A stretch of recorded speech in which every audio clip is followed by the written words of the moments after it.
So what do you make of their season last year? Because I think it was It was obviously disappointing. They were preseason Big Ten favorites, or like up there with Purdue. But I honestly think, like, in hindsight, those expectations were a little unfair, just because they lost Livers and Franz Wagner and Chauncey Brown and Mike Smith, and we thought these freshmen could replace them. Like, I thought the expectations were a little unfair. They obviously struggled. He punched somebody, got suspended. They choked that Big Ten tournament game to Indiana, but then they made the Sweet 16. So like it was a crazy year. But like, walking out of that year, like, where like was your head at with the program and Juwan and just the entire year?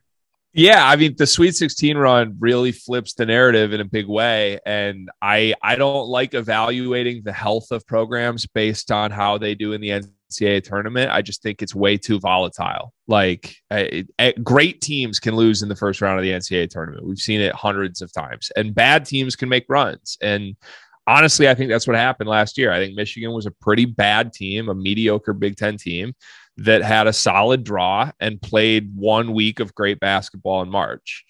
And, I credit Juwan Howard for that. As long as he's been at Michigan, like, they've made runs, and he's continuing that March success that Beeline sort of left the program at, where that was the standard. So it buys him time, because I think he does deserve a lot of criticism for some of the spots he put his team in last year. Like, first of all, he has an affinity for signing forwards that can't shoot and building imbalanced rosters. And I've been really vocal. I don't like the stopgap point guard model. I think, Mike Smith was the best case scenario for that. And he was the fifth option on a team with 4 NBA players, and it worked.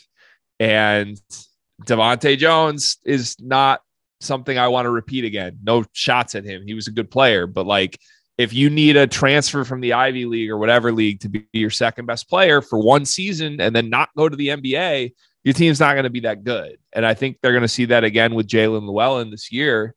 And shit, if they don't get Isaiah Collier, they're probably going to do it again next year. So I'm a little frustrated with the way he recruits, because, he was promised as this big recruiter, and he had one great class in his time at Michigan so far. But I think he's still struggling with building a roster. I have no doubts on Kenny Coach. Like, he runs great stuff. He gets his team ready in the tournament, in the biggest games. And I think that'll continue. I just question if he can get a roster actually worthy of winning championships. So in your opinion, like, you'd look at, like you said, the point guard situation there, and you talk about Isaiah Collier and like how big of a recruitment that is for Michigan, right? With everything going on, like, what does Juwan need to do to like elevate the program? Because Sim and I last week, like, we ranked every 16 the future 16 members of the Big Ten into 5 different tiers. And we each had Michigan undisputed in our top tier of what the Big Ten is going to look like in 5 years, with UCLA. And I think with Illinois, I think both of us agree that UCLA is at the top of that list. But like, are you afraid that Michigan falls off of that? And you also mentioned, right, like, you're afraid Juwan's not going to be at Michigan long. Like, is all of that compounding because of fears that last year didn't work that well or didn't live up to expectations? Or is it because it's just not working the way you wanted it to work?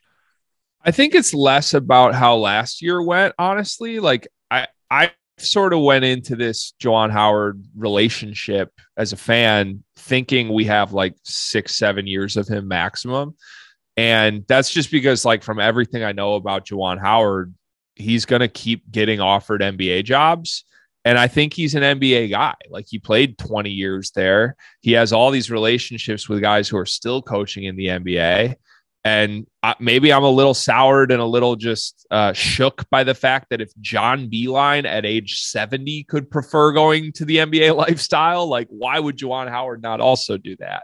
I think he's there to get his sons through Michigan. And I think, Jace has 2 years left. Jet, who knows how many years he has. He honestly could be a one and done.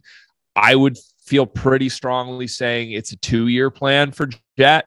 I think even if he's good enough to be a one and done, like, he doesn't need the money. And is he really going to go be like a fringe first round pick when his brother's coming back for his senior year, and it could kind of be like the last run together for the Howard family. I sort of see that as how it plays out. Like, I don't feel confident at all Juwan Howard's here 3 years from now.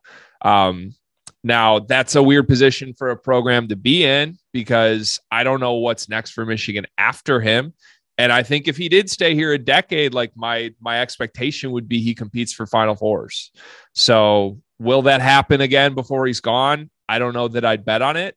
Having Hunter Dickinson want to stick around is a good start. Like, I don't know how good this team this year is going to be, but I think there's a very real chance Hunter's around for 2 more seasons. Kind of the Kofi Coburn model. I know he left after his junior year, but like, you know, if he came back this year, he might come back his senior year, depending on how good the team is. Yeah, I think that's an interesting way to look at it. Yeah, it's totally fair. Like, I think, you know, we've seen, like, it was kind of surprising almost now that Kofi did not decide to come back.